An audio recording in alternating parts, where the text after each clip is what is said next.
Myself Dr. Gunjan, and as you can see, we'll begin our series on menstrual cycle. And in this today we'll be discussing the basic interaction of the hormones. Now before moving on to the hormonal interactions, let's first have a quick look at oogenesis.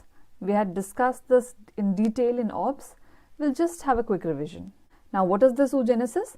The formation of ovum, and it all begins in the intrauterine life. The germ cells, they are formed in the epiblast, and this occurs at 2 weeks, and subsequently they migrate to the yolk sac, and this migration it occurs at 3 weeks. And this was an important question. The migration of germ cell to the yolk sac occurs at what gestational age? And it is at 3 weeks. Now from the yolk sac they have to move on to the genital ridge, which basically forms the gonads. So this migration to the genital ridge, it is completed by 5 weeks. Now these germ cells, they undergo rapid mitotic division in the gonads, and now they are called as oogonia. And here they are diploid cells, so 46XX.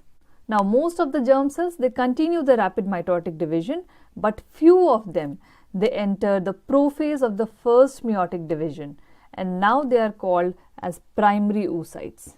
Even these are diploid cells, and they are 46XX. Now here in the prophase of the first meiotic division, they get arrested in the diplotein stage. Diplotein stage of the prophase, they get arrested, and they remain here in this stage till ovulation. And specifically in the diplotein stage, they get arrested at the dictate stage, the resting stage. So these primary oocytes, they get arrested at the dictate state of the diplotein stage of the prophase of the first meiotic division. And this entire statement is very important. You can get many questions from this one statement. Now this primary oocyte, it remains in this state till before ovulation. And here these primary oocytes, they get surrounded by the granulosa cells present in the cortex and theca cells present in the medulla of the ovary. And this leads to the formation of complete structure called primordial follicle. Here you can see in this image, this is our primary oocyte, and this is being surrounded by these flat cells. Here you can see here, these are the flat cells in the first row, and these are the follicular cells or the granulosa cells. And outside that you find a layer of stromal cells, and these stromal cells, they form the theca cells. And this entire structure is called a primordial follicle. So this remains as such till before ovulation. Now at puberty what happens? The hypothalamus gets activated, and now this hypothalamus, it secretes GnRH in pulses, gonadotropin releasing hormone, and this gonadotropin releasing hormone, it acts on the anterior pituitary and thereby to release LH and FSH. Now this LH, which is released from the anterior pituitary, it leads to LH surge, and finally the meiosis 1 resumes. Again one important question, the meiosis 1 resumes under the effect of, and it is the LH hormone, the luteinizing hormone. Now as the meiosis 1 resumes and is completed, this primary oocyte now leads to the formation of secondary oocyte and the first polar body. Now as we know that this meiosis 1, it is a reduction division. So in this, the diploid cells, the one with 46XX, they have become now 23X. That is division of the nuclear material, and half of the nuclear material along with the maximum cytoplasm, it comes to the secondary oocyte. Whereas the first polar body, it has the half of the nuclear material with very scanty cytoplasm. Now these secondary oocytes, they enter meiosis 2. Now it is this secondary oocyte which is released at the time of ovulation. Again one important question, that the oocyte is released at which stage? And it is the secondary oocyte state. Now these secondary oocytes, they enter the meiosis 2, and in this they get arrested at metaphase 2, and they remain arrested in this state till before fertilization. Now once the fertilization occurs, this meiosis 2 resumes, and now it leads to the formation of a mature ovum and another polar body. And since it is a multiplication division, so both of them will have the haploid number of chromosomes, that is 23X. So after fertilization, it will lead to the formation of a mature ovum, which is the female pronucleus, and a polar body and will have a male pronucleus, and both of them will undergo fertilization leading to the formation of zygote. Now see, so many questions you get from this. Now here one more question that you are asked. The first polar body, it is released at the time of, and the answer is ovulation. I have already explained you that at the time of ovulation, the meiosis 1 resumes under the effect of LH surge, and this will lead to the formation of the secondary oocyte and the first polar body. Now the second polar body, this is formed at the time of fertilization. Now let's have a quick look at the timelines. And I have already told you that the germ cells, they appear at 2 weeks from the epiblast. Then at 3 weeks, they migrate to the yolk sac. Then by 5 weeks, they completely migrate to the genital ridge, which are the future gonads. Now in the gonads, the oogonia, it is formed at 9 weeks. Then 3 weeks later, the primary oocyte is formed, that is around 12 to 15 weeks. Then after 3 weeks, the follicle formation starts, that is around 15 to 20 weeks. Then the follicle formation completes by 22 to 24 weeks. Then again, the maximum number of follicles, they are formed at 20 weeks of intrauterine life, and that is 6 to 7 million. Again, a very favorite question. The maximum number of follicles, they are present at 20 weeks of intrauterine life, and that is 6 to 7 million. Now these follicles, they keep on undergoing atresia at the same time. So the maximum number of follicles at birth, it's just 2 million. From 7 million, it decreases to 1 to 2 million. The atresia still continues, and the maximum number of follicles at puberty, it's just 4 to 5 lakhs. And out of this, only 500 follicles, they mature in the entire lifespan, and around 1000 undergo atresia every month. Now having said this, let's move on to the hormonal interactions. And as I told you that at puberty, the hypothalamo-pituitary ovarian axis, that is the HPO axis, it becomes functional. And this hypothalamus, it releases gonadotropin releasing hormone in a pulsatile fashion. This acts on the anterior pituitary, from where the FSH and LH, they are released. And the target hormone of this FSH and LH, these are the ovaries, the gonads. Now let's see the function of FSH. And as the name suggests, follicle stimulating hormone. So the basic function of this is to stimulate the forming follicles. So they stimulate the follicles and prevent the follicles from undergoing atresia. So any follicle on which the FSH is acting, it will not undergo atresia, it will remain as such. And subsequently, the growth of the follicle will be stimulated. So the follicle will start growing.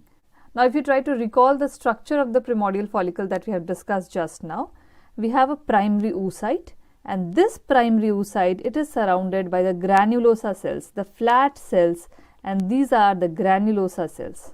Outside this, the theca cells, they are present. So this primordial follicle, it has got two types of cells, the granulosa cells and the theca cells. Now this FSH, the follicle stimulating hormone released from the anterior pituitary, it acts on the granulosa cells and leading to the release of estrogen and inhibin B. So two hormones that are released from the granulosa cells, they are the estrogen and the inhibin B. And this inhibin B, it has got a negative feedback action on the FSH. Now this is again an important question. You are asked that what inhibits FSH, and in the options you will find inhibin B. Now this estrogen, it has got multiple functions. Let us see the functions of estrogen. It has a negative feedback on FSH, thereby decreasing the FSH levels. You should remember one very basic principle, that if a hormone A leads to the production of hormone B, then this hormone B, it will always inhibit hormone A. Because once this hormone is produced in sufficient amount, it has to give a signal to the body that no more production is required, and for that it inhibits its precursor. So FSH acts on the granulosa cells to release estrogen, and this estrogen, it has a negative feedback action on the FSH, thereby decreasing the FSH levels. Now by this time, one of the follicle is selected, and that is the dominant follicle. And apart from this, all the follicles, they die because of the decrease of this FSH. I told you that this FSH, it prevents the atresia of the primordial follicle. So once the FSH levels decrease, all the follicles will die except one follicle, and that is the dominant follicle. And it is from this dominant follicle that ovulation occurs subsequently. Now apart from this estrogen, it has got a positive feedback action on the LH, negative feedback action on FSH, and positive feedback action on LH, thereby causing increase of the LH levels.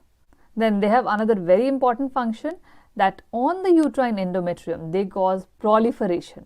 Proliferation of the uterine endometrium occurs, and this is the reason that in hormonal replacement therapies, HRT, that we give in cases of menopausal females, if estrogen is given alone, then it can lead to endometrial hyperplasia and subsequently endometrial cancer.